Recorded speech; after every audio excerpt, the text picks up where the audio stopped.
Well, yes and no. Prime Minister May has served the Article 50 notice by the end of March 2017. If no agreement on the terms for the UK's withdrawal from the common market is reached, Brexit will materialize 2 years later on March the 29th, 2019. In the end, nobody can really tell under which circumstances and when exactly Brexit will take place and what the legal framework for UK companies after such moment will look like. Things are likely to get messy and dirty in the negotiation phase. That is the course of almost every divorce process. How much money can I get out of that? Who takes the kids and who will find a new partner first? Currently, one of the biggest issues is the uncertainty, which might be an integral part of all the physics surrounding us, but has a quite negative, immediate impact on business life. Getting your things packed already now without much more ado, in fact, might be a little exaggerated, but it doesn't seem to be a bad idea to start thinking about such a scenario and to have a fully elaborated plan B on the table once the time is ripe for the final decision.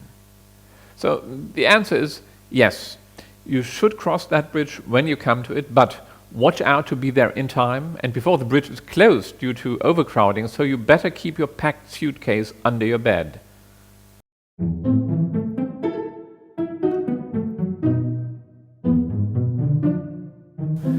There are a number of consequences linked to a Brexit, which does not come as a surprise since some 20,000 regulations might not be applicable in the UK anymore after Brexit, which is of course good news for some people for who Europe equals over-regulation. The main impacts are likely to be the UK will cease to benefit from the EU trade agreements with other countries. EU treaties, directives, regulations and rulings of the European Court of Justice will not apply anymore in the UK. EU courts would no longer have any jurisdiction over the UK. Good or bad, decide yourself. There will also be an impact on issues like data protection, crucial for IT companies based in the UK, which collect data in member states. IP rights, your current patents or trademarks might soon not be valid in UK anymore. And for financial institutions, since the so-called single passport allowing them to operate in each EU member state would not be available anymore for them. Generally, transactions between UK companies and European companies are likely to get significantly more complex.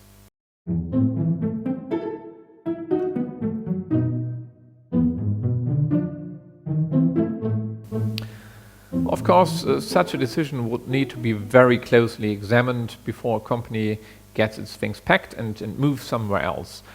When looking for a new home, Germany might be one of more valid options. It has the merit of an efficient legal and banking system, English-speaking service providers and tax levels which still seem reasonable. In such respect, also the Netherlands might offer quite competitive conditions for UK companies. Taxes generally are crucial, and the overall situation of the company and the group of companies will need to be closely examined in order to identify the best location for the new headquarters, also from a tax point of view.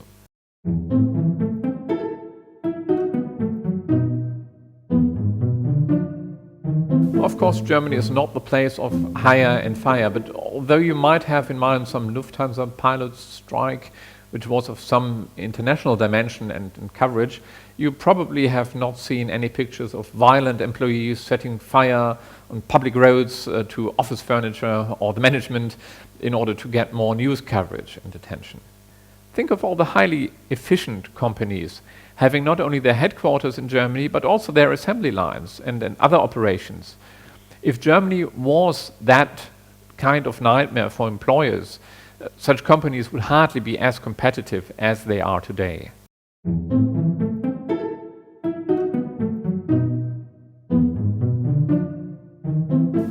What a coincidence that you ask. I have brought 2 slides which illustrate some of the possible scenarios which can be pursued as long as Brexit has not yet become legally effective. So let's have a look at how it is possible for the UK company to move away from the UK and take its seat in another EU member state. There are 2 basic scenarios. There's the cross-border merger, which we describe here as option 1, and option 2, the transfer of the statutory seat and change of the legal form. let's have a look at the preconditions for the cross-border merger. There has to be either a pre-existing group company already in another member state, or if there isn't, such group company needs to be newly incorporated. There are several requirements. Amongst them, there is the involvement of employees, which is a formalized process, and the requirement of shareholders' resolutions of each of the companies involved regarding the approval of the so-called merger plan.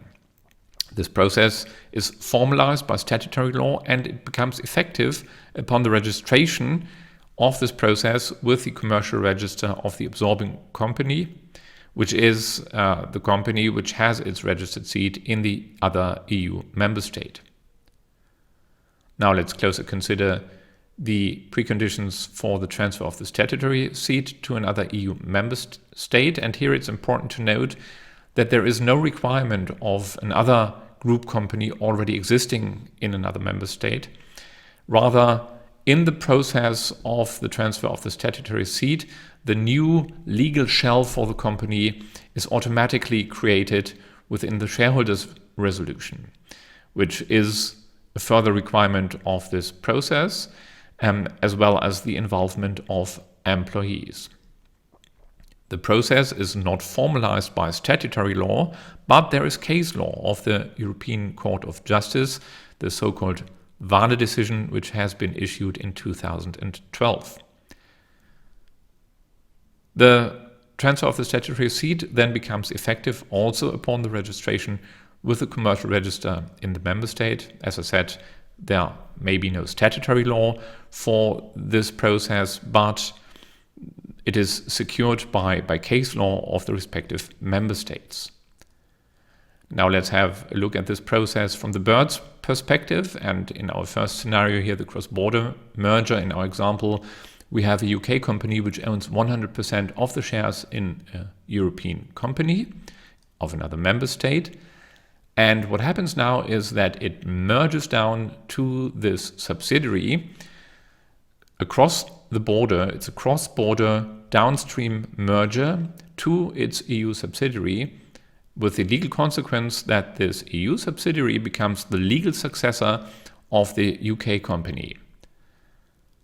If we look at the scenario transfer of the statutory seat, we still have the UK company, but in this scenario it doesn't own another EU subsidiary in another member state, but it simply starts to moves across the border, and in this process it turns into a EU company and vanishes. It just changes its legal shell.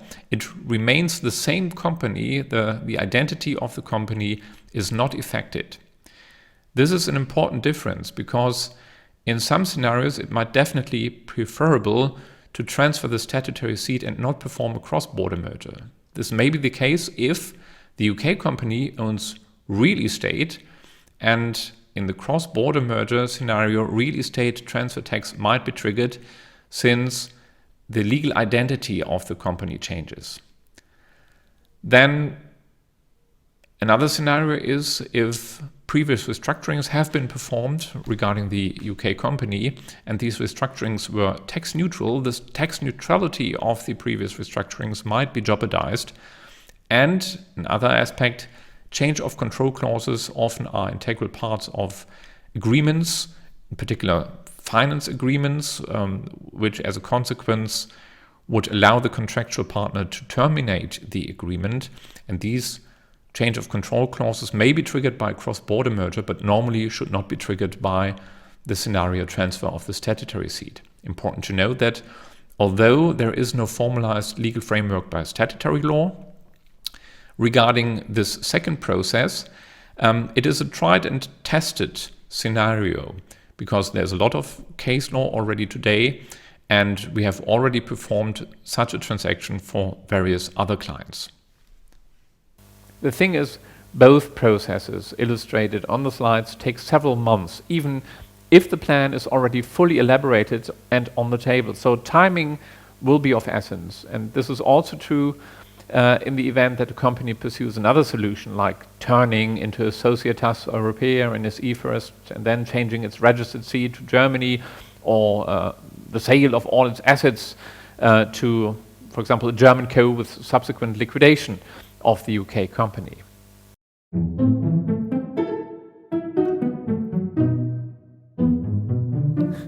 On the contrary, the Brexit decision was a shock, not only for me, but also for my family, friends and colleagues, although it was not the last traumatic experience in 2016. The thing is, the EU certainly will not become a better place with the UK leaving the community. The diversity within the Union is what makes it so precious, also from a cultural point of view. Personally, I cannot imagine the EU without the UK, but I might have to get used to that thought. In spite of all the flaws the EU might have, so much has been achieved in the last decades, economically, culturally, that I definitely hope that all this will not be flushed away and replaced by a new brown trend called nationalism. We should all know better. My message to the UK: well, I hope you still change your mind, but if you don't, refugees welcome. Thank you.